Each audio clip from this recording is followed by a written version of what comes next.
Welcome to On Health with Houston Methodist. I'm Zach Moore. I'm a photographer and editor here, and I've worked in multimedia and television for over 15 years, and I'm also a longtime podcaster. I'm Todd Ackerman. I'm a writer-editor who previously covered science and medicine for the Houston Chronicle. And Todd, how often do you think about your blood pressure? Well, since I did this podcast, I think about it a lot. Before this, how much of your mental space did blood pressure take up? I'm a pretty health-oriented guy, so it's always on my mind somewhat. I don't know how much. I'm not really consumed with thinking about it, but I get it checked at any doctor's appointments I have, which are somewhat sporadic. So beyond that, I like to take advantage of those drugstore, supermarket kiosks to do it. Yeah, I used to love those when I was a kid. You're at the drugstore with your mom, and you're just wandering around, and like, oh, cool, what's this? And it's like a free arcade machine. You know, when you're a kid, you're like, oh, you got to put your arm in here, it's going to squeeze it. You know, it's you don't even have to put any quarters in. So I mean, that was my first exposure, I think, to what even is blood pressure. You know, I don't really see it as an arcade ride, but it is. There's a lot of different stuff you can do with it. Yeah. So one thing I'm struck by is how much it can vary from time to time. At those times, I'm saying, is this one reliable? Is there just something about me today? You know, one example of this is I recently had a doctor's appointment in which they took my blood pressure, and I had just walked to the appointment, and they called me right in. And she commented that it was slightly high, but she was thinking that it was probably because I had just walked there. Then I went from that appointment to a deep tissue massage for some muscle strain issues I had. And so I was in a very relaxed state. And then I went from there to an appointment with an oral surgeon who took it, and this was all in about the span of an hour. I was going to say, it sounds like a busy day. Yes. He took it, and it was quite low, much enough to raise our eyebrows. And I said, well, I just had this massage. And why don't we take it again in 5 minutes? And we took it in 5 minutes, and it was just very normal at that moment. So that shows how, depending on your activity or the state of relaxation you're in, how it can vary from time to time. So did that particular day inspire you to look deeper into the external or internal effects of blood pressure? It kind of more confirmed what I had picked up over the years. It's a question we'll be posing to our expert today on the podcast. And who did we talk to, Todd? We talked to Dr. Kershaw Patel, a cardiologist at Houston Methodist, knows a lot about the issue, and he'll talk about what an impact it can have on our health. It's good to have you here today with us. Thanks so much for having me, and I'm looking forward to this conversation on what I think is a very important topic. Part of the reason it's so important is because of how common it is, as well as how much of an effect it has on cardiovascular disease. So we know about 100 million adults in the United States have hypertension or high blood pressure that's stably elevated. And high blood pressure is a major cause for heart disease as well as strokes and kidney disease. It's one of the leading causes for kidney disease, which is an important complication. I think when we talk about high blood pressure, it's important that we realize it affects not just the heart, but also the brain, the kidneys, and other organs in the body. With 100 million adults in the United States, there's a very high proportion of individuals who are at risk then for developing heart problems. Are the numbers getting any better? Are people getting better at monitoring their blood pressure?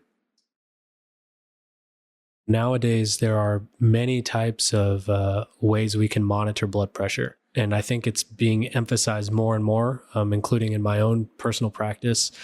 I think, so we are catching high blood pressure more. What I mean by that is we are recommending that people monitor their blood pressure at home in addition to measuring it in clinic. And so the rates of high blood pressure, we may be diagnosing it more. So tell us a little bit about what exactly happens when your blood pressure is high. Basically, when we talk about high blood pressure, it's the blood inside the vessels of the body deliver a certain type of force on the walls of those blood vessels. And so when that force increases, that causes the pressures to go up. And when we talk about blood pressure, we commonly talk about two numbers, a top number and a bottom number. And so what those refer to is basically that force of the blood in the blood vessels and during when the heart is pumping, as well as when the heart is relaxed. And so when that force is high, and when we talk about high blood pressure, we're typically talking about anything more than 120 millimeters of mercury for that top number would be considered to be a little bit high. And then depending on how high that blood pressure is how we categorize if the blood pressure is elevated, hypertension, and then within those classifications of hypertension, is it stage 1 or stage 2? Similarly, for the bottom number, there's a force delivered by that blood in the blood vessel, and that happens even when the heart's not beating. And that's how we get blood to the different organs in the body. And so when that number gets to be above 80 millimeters of mercury, we start to call that abnormally high. So that blood pressure range, we think, should be less than 120 for the top number and less than 80 for the bottom number. The top number is the systolic blood pressure when the heart is pumping, and the bottom number is the diastolic blood pressure, and that's when the heart is relaxed. And so we know that the heart is constantly beating, sometimes ejecting blood outside of the body. The other time it's relaxing and before, so it can eject more blood. How about for low the blood next pressure? heartbeat. Is that much for a problem? Yeah, so we sometimes see complications of low blood pressure. Those are symptoms that people have, like lightheadedness or dizziness. Those can be symptoms of low blood pressure. Typically, that's seen in individuals who may not be as well hydrated, potentially taking too many medications to lower their blood pressure. And so it's important that we monitor these things so that we avoid the low blood pressures. It's not necessarily that common. It can be more of a side effect as opposed to somebody just having low blood pressure. Typically, if somebody has low blood pressure, that could be a sign that there's something potentially else going on, like potentially some actual heart disease or some other cause for the low blood pressure. Talk a little bit more about the consequences of high blood pressure. I always think of it mostly as a risk for stroke, but that's not all. Yeah, absolutely. So high blood pressure, you're right, is definitely a major risk factor for stroke. And probably the most beneficial effects of lowering blood pressure is actually reducing the risk of stroke. And that's important because a stroke can vary in how intense or severe that it is, but it could really affect somebody's quality of life. So stroke is a major complication of high blood pressure that's very responsive to lowering. So it's important that we treat high blood pressure to prevent strokes. The other complications of high blood pressure are things like heart failure or heart attacks. Those are things that we can lower with controlling blood pressure. But then I think more and more we should be recognizing that high blood pressure is a major cause for chronic kidney disease. And like high blood pressure, people don't typically feel that they have kidney disease. It's something that pops up typically if somebody has very severe and later stages of chronic kidney problems. High blood pressure affects all the organs in the body in some way, but most commonly we think about it for the brain, the heart, and the kidneys. Let's talk a little bit more about those guidelines, 120 over 80 being the desired, something under that. How hard and fast is that? When we talk about what those numbers are, it's really important we ask ourselves, where did they come from? And that means how did we measure the blood pressure? Because those numbers are guidelines, and we use that to kind of help our patients understand their risk for developing complications of high blood pressure, as well as helping to monitor so we can actually diagnose the condition. And there will be fluctuations throughout the day. And so it's important we understand, how was the blood pressure measured? Where was the patient? How are they feeling at that time? So we try to measure blood pressure in a standardized way. And then when we see that the blood pressure is consistently at that level, then we decide if it's high, normal, or low. And so what I would typically recommend is to look at an average range of blood pressures.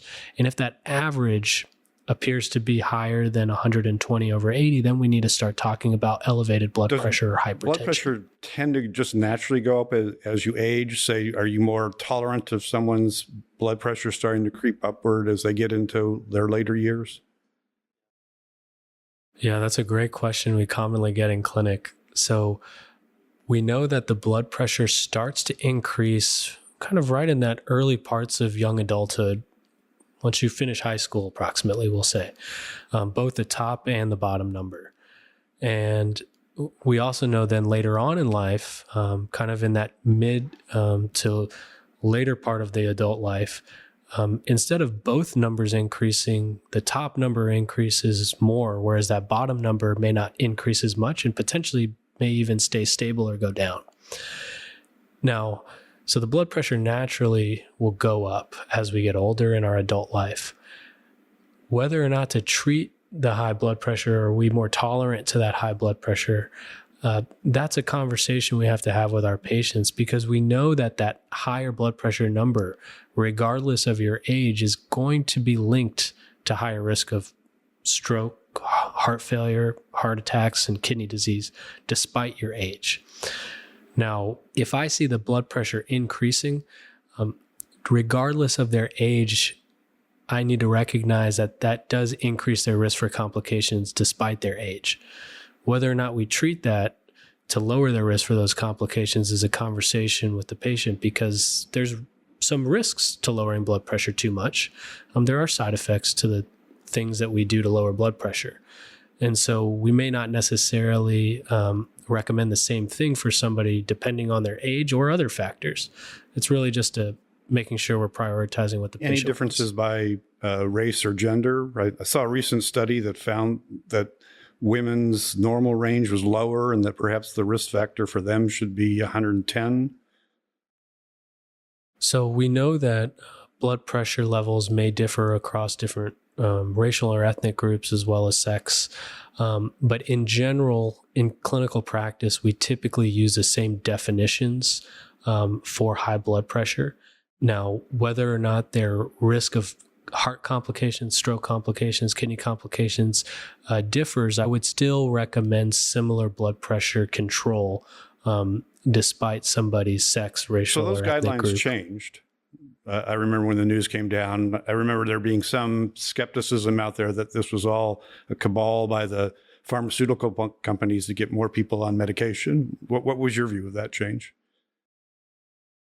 So in 2017, there was a change in the guidance from many different societies in the medical community as to what high blood pressure actually is. How do we define it? So the definitions of high blood pressure changed, and we say that somebody has hypertension or chronically elevated blood pressure when the numbers are more than 130 millimeters of mercury for the top number and more than 80 millimeters of mercury for the bottom number. The decision to treat, though, with medications, those also differed. And when we actually look, more people may have been diagnosed with high blood pressure in 2017, but the number of people who are actually recommended medications based off of those guidelines was not as dramatically increased. And that's because the treatment of hypertension also depends not just on the numbers of your blood pressure, but also your risk for complications. And so we're moving more towards a personalized approach for the patient, that we're not just treating the numbers, but we're treating the individual based off of their risk factors. It seems to me that this leaves kind of a small window of which your blood pressure should be. Mine was always good, but occasionally it would drop down a little low and they would sort of call attention to that. But it was usually like 118 over 72. Now, like when it comes up 122, I notice they'll say elevated risk. So it's a pretty tight window, no? Every 1 millimeter of mercury, yeah, there are some subtle increases in risk for complications. And what I would say is the blood pressure should vary throughout the day. So it depends if you're measuring it the same way every time. And you notice that even when you measure it the same way every time, it's still starting to increase. Then we need to start paying attention to other risk factors. Did something else change besides us just getting older? Whether or not to actually use medications or not, that's a different story. Blood pressure treatment, I would say, is about 2/3 lifestyle and 1/3 medications. And so perhaps there's a reason why the blood pressure started to increase that may just be able to be addressed with lifestyle changes as opposed to medicines.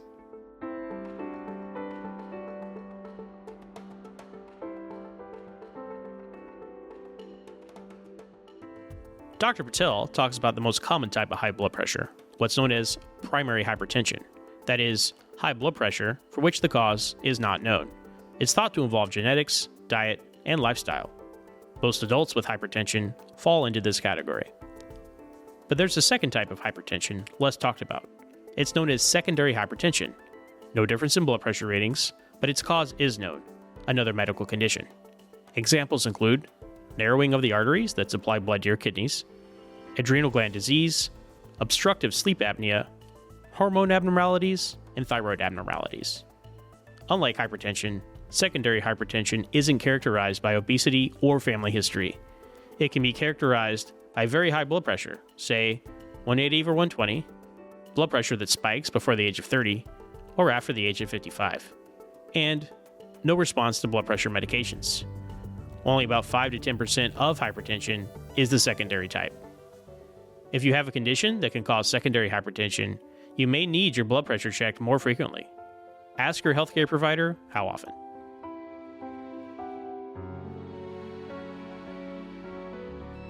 So I know it's referred to as the silent killer, but are there any signs or symptoms that are kind of giveaways that you might have a blood pressure issue? Yeah, I think that's a really good question because of how common high blood pressure is. So symptoms of high blood pressure can be vague. A lot of people don't even notice that they have high blood pressure, and they go to their primary care doctor or a health fair and they just notice that, hey, somebody said that my blood pressure was a little high. And that's because the majority of people don't necessarily know or feel their high blood pressure. It's called a silent killer because regardless of your symptoms, those high numbers are still linked to higher risk for the strokes, heart failure events, heart attacks, and kidney problems. But some of the symptoms that potentially could be caused by high blood pressure could be things like headache, blurry vision, just feeling tired, a little chest discomfort. So it's important that patients talk with their doctors about these things, but the symptoms can be quite vague. So talk about the causes now of high blood pressure. So high blood pressure most commonly is related to many things. It's hard to point out just one specific thing that's causing the high blood pressure. We talked about secondary hypertension. That's when we can identify a specific cause, like a narrowing of a blood vessel that supplies the kidney, hormones that are secreted by some of the tissues in the body. Those can cause high blood pressure. But most commonly, high blood pressure is related to many, many genes. And in individuals who have a family history of high blood pressure, those patients may actually also be at higher risk for developing high blood pressure. And that's just in part related to many, many different genes in the body. But then a major driver of high blood pressure, especially in the United States, is our diet and lifestyle. So one of the major causes of high blood pressure is the amount of salt in our diet. In our current society, we're on the go so much. We're eating foods that may not necessarily be fresh foods. They could be processed, and there could be a lot of salt in those foods. And the type of salts that we're talking about are sodium salts. Those things lead to high blood pressure. Excess weight, that leads to high blood pressure, as well as not being as physically active. So it's typically related to the genetics of an individual, as well as many of their lifestyle factors such as weight, physical activity, diet, and also something that's being increasingly recognized is sleep. Sleep is extremely important to help keep your blood pressure under control. The salt. People probably don't know that they're getting as much salt as they are. It's not like they're taking the salt shaker and putting it in food, but they're just getting it in a lot of processed foods where they're not aware of how much is really there. Absolutely. I think that is a major point to make. So in our average diet in the United States, it's estimated that maybe about 3/4 of the salt that we eat is not what we're adding to the food ourselves. It's already in the foods. So when we talk about the salt in our diets, we have to be mindful of the actual package labeling because a lot of those foods have salt. And those are very common things that we see in the grocery store, like deli meats and many, many different foods, canned foods. The salt is not necessarily what you're adding to the food, but ends up commonly already being. So what should you aim for if you're reading packages What should your daily intake be no more than? The recommendation for the amount of salt for an average individual would be about less than 2 grams of salt. And when we talk about salt, again, we're talking about that sodium chloride. And that can be seen and found in lots of different things. And so when you're reading the packages, you'll notice that anything that's processed, canned, deli meats especially, those things are going to have a lot of salts. Even breads, things that you may not necessarily expect, are going to have a lot of salt. And when you add up all of those things, it'll add up to above 2 grams pretty quickly. Is there any other food that's a risk factor for high blood pressure? So we typically predominantly focus on the sodium chloride salt. The other thing that may be lacking in individuals that can lead to high blood pressure is actually low amounts of potassium. And so that's why actually eating fresh fruits and vegetables can help with controlling someone's blood pressure. So as opposed to having too much different salts, with sodium, actually the absence of potassium can lead to high blood pressure. It could be help lower the blood pressure when you actually eat those foods like tomatoes or bananas and things. We've covered a lot of the basics of blood pressure. Up after the break, we dig deeper into how to prevent hypertension and how to manage it if you do have it. From annual checkups to managing chronic conditions, your healthcare should be personalized to you. At Houston Methodist, our primary care doctors provide customized care for you and your family, with more than 40 convenient locations across Greater Houston. We offer a variety of ways to get care, from in-person and virtual appointments to same-day visits when you're sick. Choose your doctor and schedule online at houstonmethodist.org/stayhealthy. Houston Methodist, leading medicine. We're back with Dr. Patel. How treatable is high blood pressure? Blood pressure is a very treatable, modifiable risk factor for all of these cardiovascular concerns and kidney diseases. Blood pressure is typically treated mostly with lifestyle changes and then medications. And it's really about, 2/3 lifestyle, 1/3 medication. And so we can make meaningful reductions in blood pressure levels just with changing certain lifestyle factors, especially because we know that rates of achieving certain goals in our life with those lifestyle factors are actually, there's a lot to be gained there. So most adults in the United States are not achieving their physical activity goals. So physical activity, at least about 30 minutes a day on average, 5 days a week of doing some intentional activity can help lower the blood pressure. Making sure you get about 6 to 8 hours of sleep a day, that can also improve your blood pressure. Cutting back on salt in the diet with sodium, that can also lower your blood pressure. Avoiding smoking, as well as moderate amounts of alcohol intake, all of those things can lead to dramatic reductions in blood pressure such that you don't even need medications. And then if you do need medications, we have very effective medications that can lower blood pressure that are generic medications and are typically more affordable than some of these newer medications that may still be on brand. But these are what, ACE inhibitors? ACE inhibitors are one example of medications used to treat high blood pressure. It's considered to be one of the first line medications. And within ACE inhibitors, that's a family of medications with lots of different medicines within that family. For patients who may have a cough with ACE inhibitors, there's something called ARBs or ARBs. Those can also be used to treat high blood pressure. And then there's two other kind of families of medications that we think about to lower blood pressure as a first line. Those are medicines that make individuals urinate. They're called diuretics. There's certain types of diuretics that we use to lower blood pressure. And then there's something called calcium channel blockers. Those medications can be used to lower blood pressure. So those are the kind of three major families: the calcium channel blockers, the diuretics, and then we think about ACE inhibitors and those ARBs or ARBs kind of together. And is there any downside from the medication if you that would be reason to try to prevent it? Is there side effects from the medication? All medications have potential side effects. I would say that those classes of medications are typically well tolerated. Most individuals do not experience side effects, but that's part of why we ask our patients to follow up with us in clinic so we can make sure we're counseling on what things to watch out for, whether it be some swelling in the legs or needing occasional lab checks to make sure that the kidney function, the electrolyte levels look okay. And some of those things you don't necessarily feel. So there are certain things that have to be monitored. But in general, we know that those classes of medications are very effective at controlling blood pressure, but probably as important, if not more important, in my opinion, is those medications reduce the risk of complications of high blood pressure.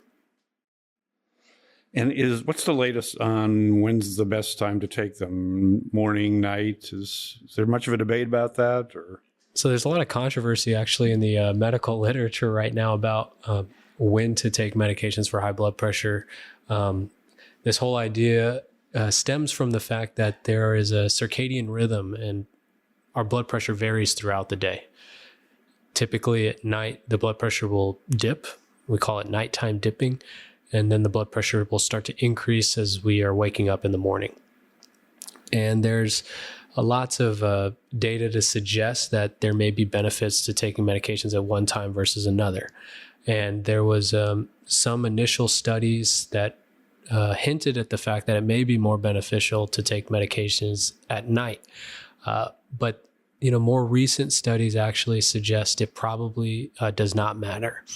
And I think I do not recommend my patients taking their medications at one time of day versus the other. The most important thing is that patients actually take their medications as prescribed. And if it's a once a day medication, taking at the same time every day. So typically what I recommend is take the medicine at whatever time you're going to remember. Because when we actually look at this a little bit more, there's no difference in if you take the medicine at night or in the morning. And what's the best way to measure your blood pressure outside of your doctor's appointment? The home cuff devices, drugstore kiosks?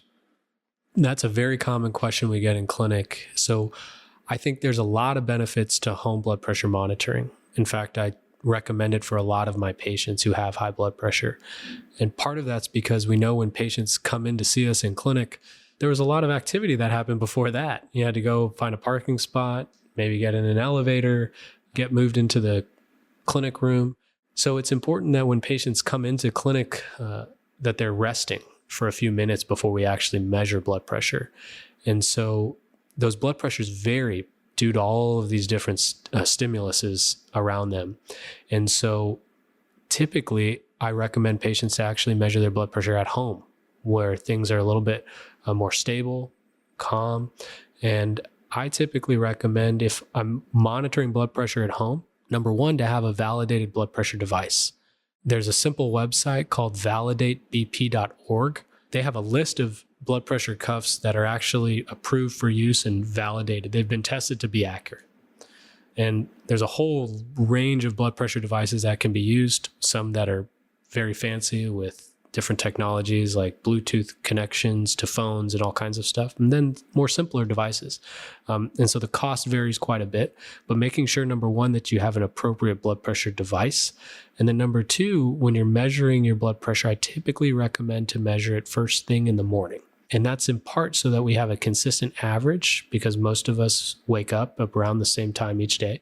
And number two, you're able to do this in a systematic fashion. And I typically recommend you should have your blood pressure measured after you've emptied your bladder, because having a bladder full could increase your blood pressure dramatically.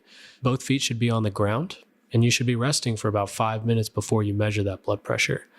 And then you measure it and keep a log. And we commonly give patients a paper log, or then there are other options. You can keep an electronic log on your phone or computer or however you like, and then consistently measure it the same way multiple times per week, every day or 5 days out of the week. And then we can get a consistent average. Having a morning blood pressure reading as well as an evening blood pressure reading right before bed can be very helpful. But as long as we're getting it on average about the same time, that's much more helpful, because then we're seeing what your blood pressure typically is. And there are differences in blood pressure when you measure it throughout the day, as well as if you're in the doctor's office or not. So there's a common syndrome that we talk about called white coat hypertension. That's when your blood pressure is typically normal at home, but elevated when you come to see the doctor. But we're not going to know if you actually have white coat hypertension or if you just have hypertension if we're not getting those readings outside of the doctor's office. And then there's the opposite. There are people who have elevated blood pressure at home who have normal blood pressure in the doctor's office. And so that could be a concealed high blood pressure. I can understand you're getting nervous for your doctor's appointment and going up, but why would it go down when you go to the doctor? We actually don't know why that happens. We also don't know why people have white coat hypertension, the opposite. Some people think that it may be related to stress, but that's probably not the case. The white coat hypertension is commonly seen in people who don't even feel stress or have any changes that may stimulate them. And so we're not entirely sure why there are individuals who have white coat hypertension or that kind of masked high blood pressure. Those home devices are easy to self-administer and read? So those home blood pressure devices typically have instructions on how to use them. And typically we talked about the positioning and the rest before, but what's really important for patients to recognize is that the size of the blood pressure cuff matters a lot. So for individuals who have larger arms, the circumference of the arm is larger, they're going to need a bigger cuff size. And so there's typically markings on those blood pressure cuffs as to where those straps should lie once fastened to the arm. Similarly, there are individuals who have smaller arms and their arm circumference may be small. Those individuals need a smaller cuff size. And again, the markings on the blood pressure cuff will help in terms of putting the device on. Then typically those devices are automatic blood pressure devices. When you press the button, the cuff will start to inflate and then you'll get a reading. Typically those devices have very large displays where you can get the blood pressure reading. Some will generate averages over time. Some you'll have to write down yourself. But in general, they're pretty well designed devices. But the important thing is that it's a validated blood pressure device. And how about those drugstore kiosks? Are those reliable? I never know how much faith to put in them. That's a great question. I think those blood pressure kiosks are helpful to give us general sense about your blood pressure, but there are lots of limitations to them. Number one, you're in an environment where you may not necessarily feel as comfortable. There's lots of things going on. So being able to sit there for 5 minutes at rest to get a stable blood pressure reading is challenging. And then the cuff size is typically one. There's a one cuff on those devices. And so in general, I don't necessarily think those are great ways to measure blood pressure because you may not necessarily have the right cuff size as well as being able to rest. We talked about how your blood pressure is variable during the day. Where are they on the move towards continuous monitoring? And how much of a need is there for that? So I think continuous monitoring is important for select individuals. For the average patient for hypertension, I don't think the continuous 24-hour monitor is necessary. For select cases, such as individuals who may have some neurologic diseases, that's where 24-hour blood pressure monitoring can be very helpful because with certain conditions, there can be very large fluctuations in blood pressure. And commonly, that's related to nervous system issues. So in general, I don't necessarily think the continuous blood pressure monitoring where the device is hooked up to you for 24 hours is necessary for most patients. Do you nonetheless think that 50 years from now, there will probably be something that everybody wears that's unobtrusive or that will be doing that? Or there's some really interesting technologies that are being developed where you can measure what we call hemodynamic parameters or really things like pressures in the body, like blood pressure. I think those devices are becoming more and more accurate as well as give us a very good understanding of an individual person's data. The question that I always ask is what are we going to do with that information? And it may be helpful, but I think we need more data to actually know if that data is helpful because it could be potentially a nuisance to patients. That's about it for me. Is there anything you want to add to kind of end this on? Yeah, I think one thing that I don't want patients to get discouraged by is when a physician's ordering blood pressure lowering medications, sometimes we commonly give patients not one, but two medications. And that's because what we've learned over time is that using multiple medications at lower doses is probably more effective at lowering blood pressure with less side effects. So if you notice that your doc is giving you multiple medications and you're saying, hey, doc, my blood pressure is not that high, it's important to ask the question why.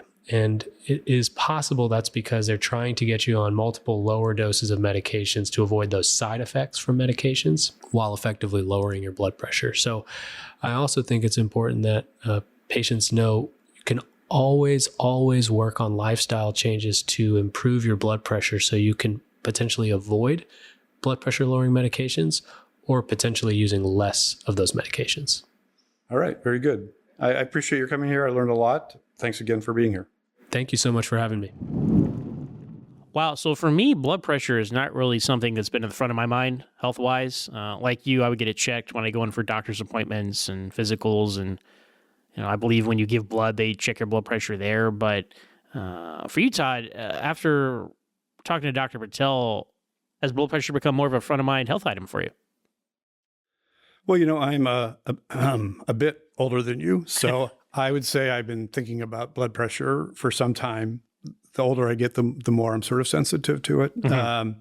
But I would say that after this interview with Dr. Patel, it has reinforced it all the more to the point where I'm thinking of printing out one of those charts and tracking what I get, because I don't use a salt shaker to put salt on any of my food, but I do eat my share of foods to go, readily prepared.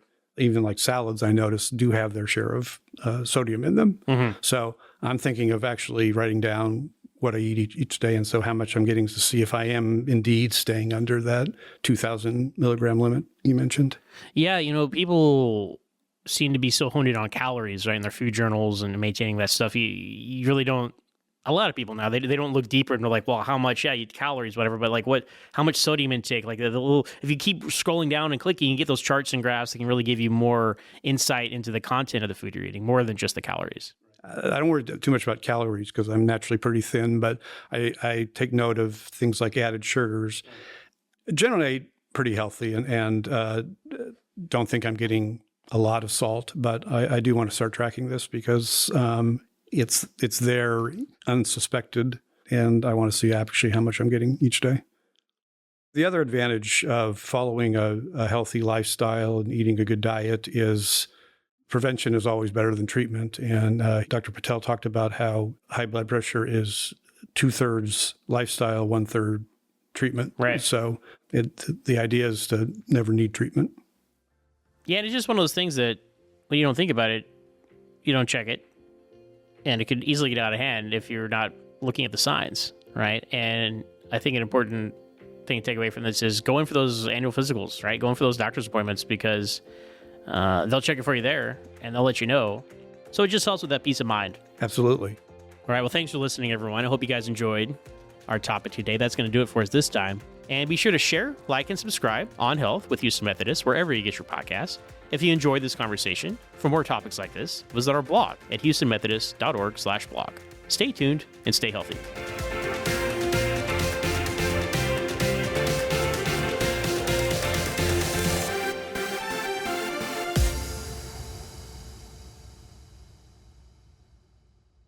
Houston Methodist Hospital has been named the best hospital in Texas for 11 years in a row by U.S. News & World Report. Houston Methodist Hospital is the #1 hospital in Texas and number 15 in the nation. We are nationally ranked in 10 specialties, the most in the state. For more than 100 years, we have provided you the best and safest clinical care, advanced technology, and patient experience. That's our promise of leading medicine. Houston Methodist, leading medicine.